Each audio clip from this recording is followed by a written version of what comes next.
नमस्कार। जय हिंद दोस्तों। हम लोग सितंबर माह की क्रॉनिकल पढ़ रहे थे समसामयिकी के अंतर्गत, और उसी में आज का जो टॉपिक है वह है विज्ञान एवं प्रौद्योगिकी। आज हम देखेंगे विज्ञान एवं प्रौद्योगिकी से सितंबर माह में कौन कौन से करंट अफेयर्स बने हैं जो आपकी आने वाली परीक्षाओं में पूछे जा सकते हैं। आपको मैं एक बात और बता दूं, वैसे तो कोई भी बुक्स हो मंथली, बहुत सारे उसमें कुछ करंट अफेयर दिए रहते हैं, लेकिन सब नहीं पूछे जाते हैं। हम लोग यहाँ वही पढ़ेंगे जो परीक्षा की दृष्टि से महत्वपूर्ण है और जो जहाँ से प्रश्न परीक्षा में आता है। तो हम लोग सीधे बात करेंगे विज्ञान एवं प्रौद्योगिकी के अंतर्गत। जो अपना पहला टॉपिक दिया है वह दिया है autonomous flying wing technology demonstrator. इस तरह के टॉपिक से कभी भी प्रश्न पूछा नहीं गया है।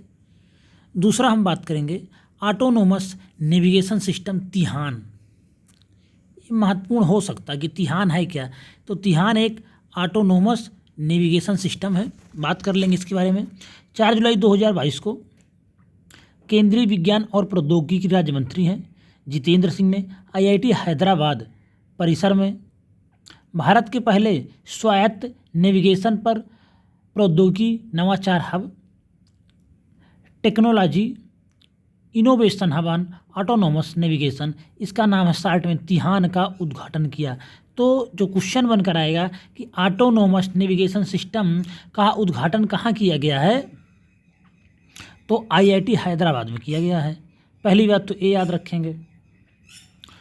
तो और इसमें कुछ भी बहुत महत्वपूर्ण नहीं, बस इतना याद रखेंगे कि ये तिहान है क्या, तो तिहान ऑटोनोमस नेविगेशन सिस्टम है और इसको केंद्रीय विज्ञान और प्रौद्योगिकी राज्य मंत्री हैं जितेंद्र सिंह, इन्होंने IIT हैदराबाद परिसर में लॉन्च किया है। सिर्फ इतना इसमें ध्यान रखना है, बस महत्वपूर्ण हो सकता है एग्जाम में।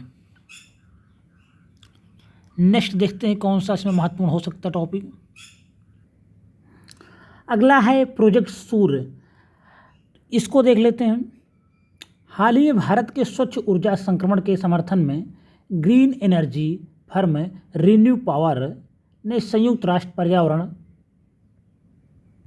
कार्यक्रम UNEP और भारतीय स्वरोजगार महिला संघ self employed women association of India के साथ साझेदारी में प्रोजेक्ट सूर्य लॉन्च किया है।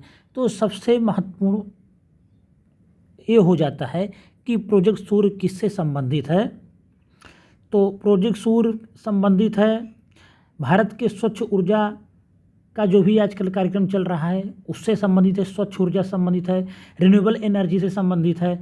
तो इसको किसने लॉन्च किया है उसको देख लेंगे।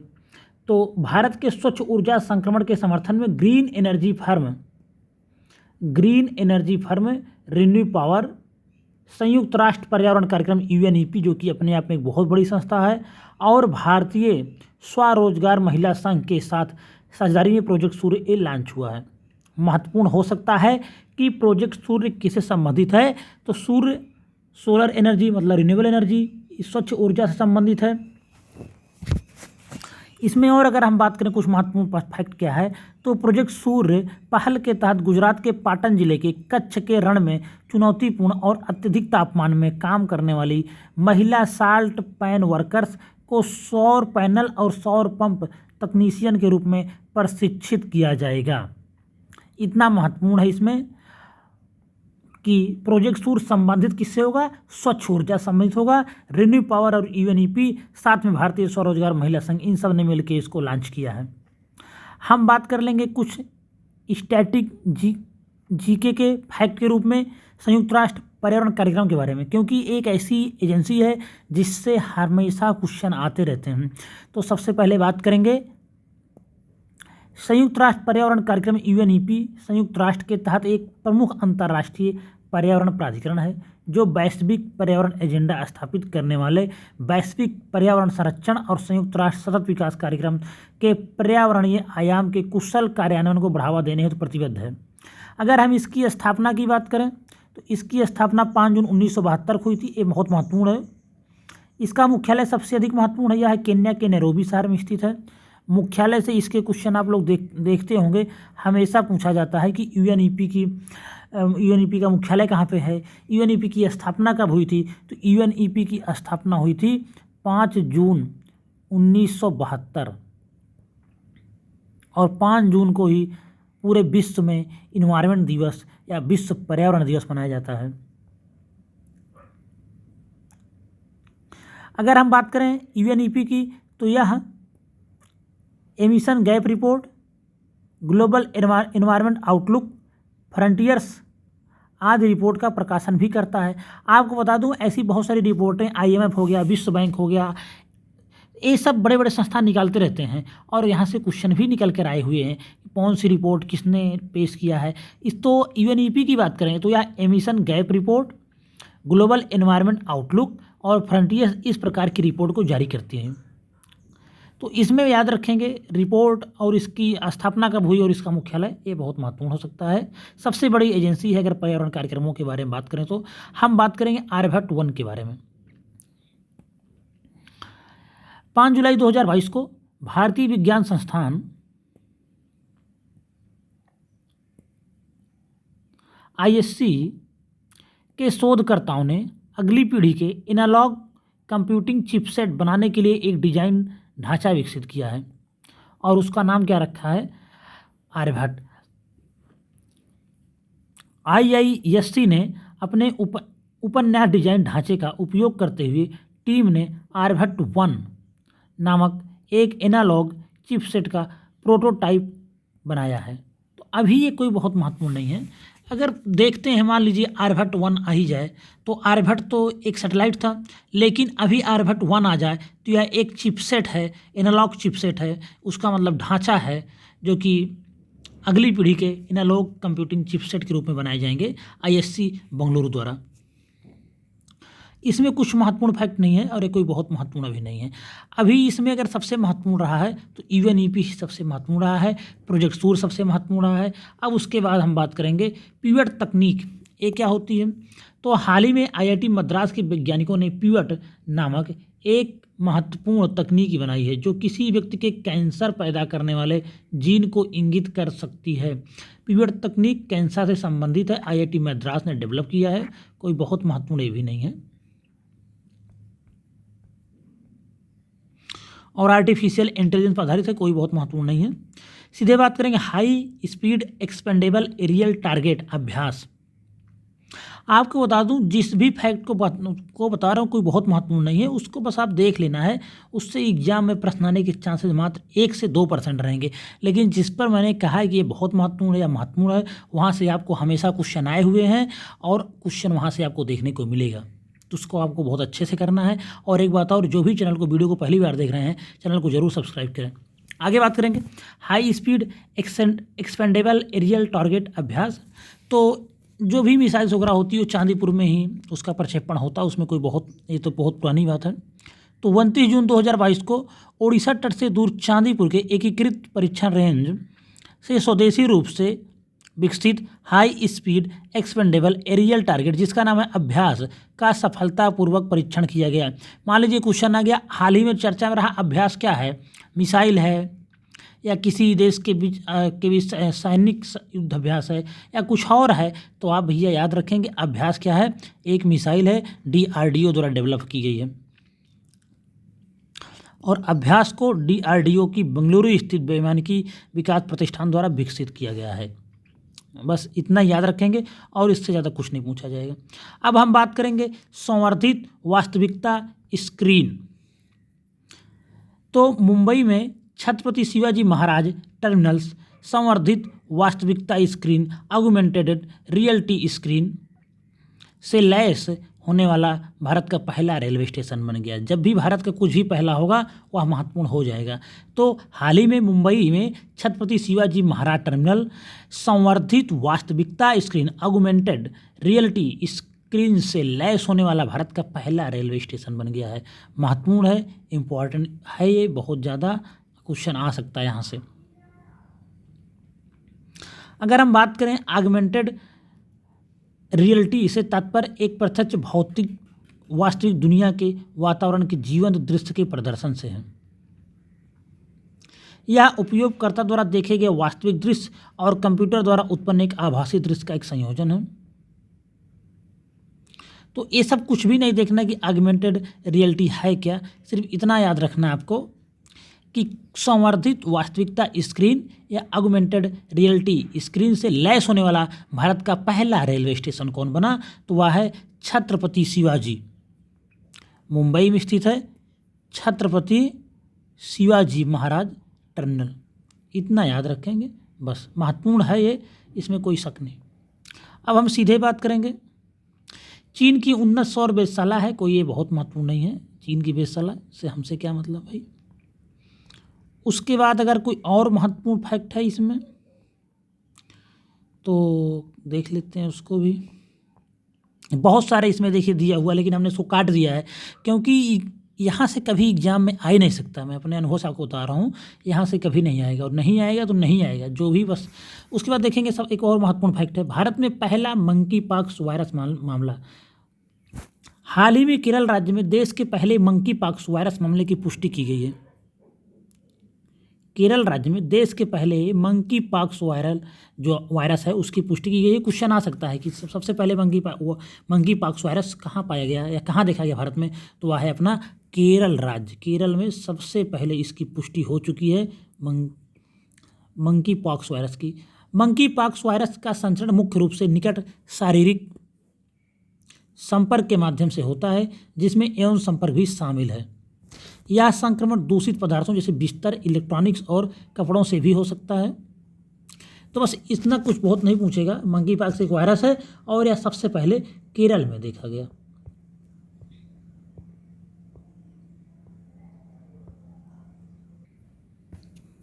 नेक्स्ट हम बात करेंगे लैब मॉड्यूल बेंतियान का प्रक्षेपण हुआ है, किसके द्वारा किया गया है? तो यह चीन के द्वारा किया गया है। देख लेते हैं इसमें क्या है, थोड़ा ब्लर हो गया है।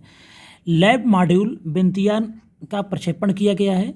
चीन ने अपने निर्माणाधीन अंतरिक्ष केंद्र के पहले लैब मॉड्यूल, चीन एक अंतरिक्ष केंद्र बना रहा है, उसका ही पहला लैब मॉड्यूल है को दक्षिण द्वीपीय प्रांत हैनान के तट स्थित बेंचांग अंतरिक्षयान प्रक्षेपण स्थल से लॉन्ग मार्च 5B, तो लॉन्ग मार्च 5B इनका ही रॉकेट है, बहुत सालों से इसको ये यूज कर रहे हैं।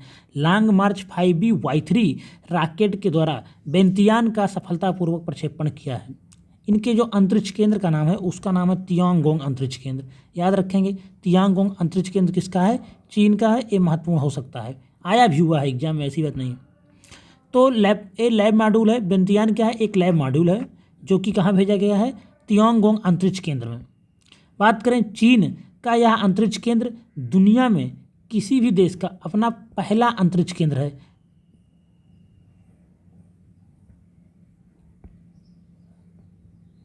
इससे पहले रूस का अंतर्राष्ट्रीय अंतरिक्ष केंद्र जो ISS है, इंटरनेशनल स्पेस सेंटर, कई देशों की सामूहिक परियोजना है, जिसमें चीन को मतलब कि हमेशा विवाद रहता था अमेरिका से इन सब से लेके। तो चीन ने सोचा कि हम अपना खुद ही बना लेते हैं। तो अब चीन अपना खुद बना रहा है, जिसका नाम क्या रखा गया है? तियांगोंग रखा गया है।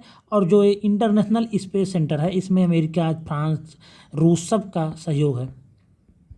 और चीन पहला देश है जो खुद अपना अंतरिक्ष केंद्र बना रहा है।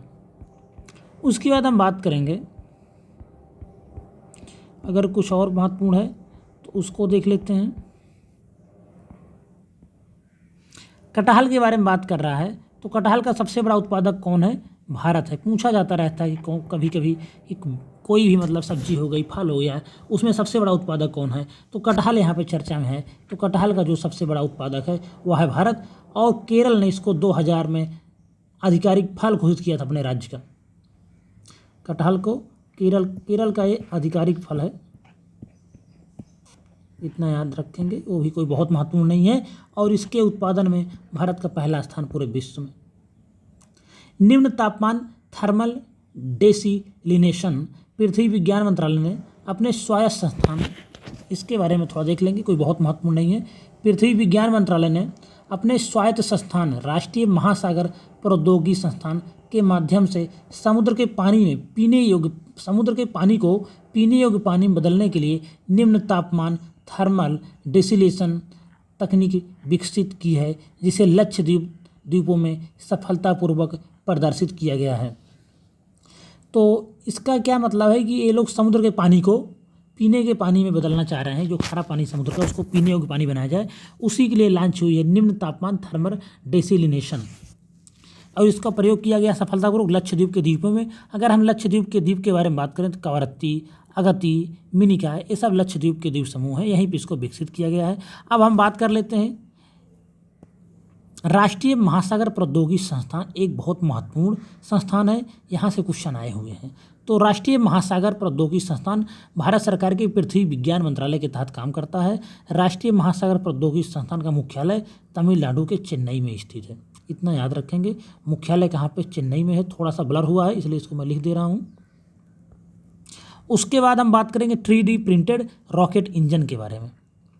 तो 13 जुलाई 2022 को भारतीय अंतरिक्ष तकनीकी स्टार्टअप अग्निकुल, याद रखेंगे एक स्टार्टअप है अग्निकुल, अग्निकुल कॉस्मॉस ने चेन्नई में 3D प्रिंटेड रॉकेट इंजन बनाने वाली भारत की पहली फैक्ट्री का उद्घाटन किया है। किसने? अग्निकुल ने।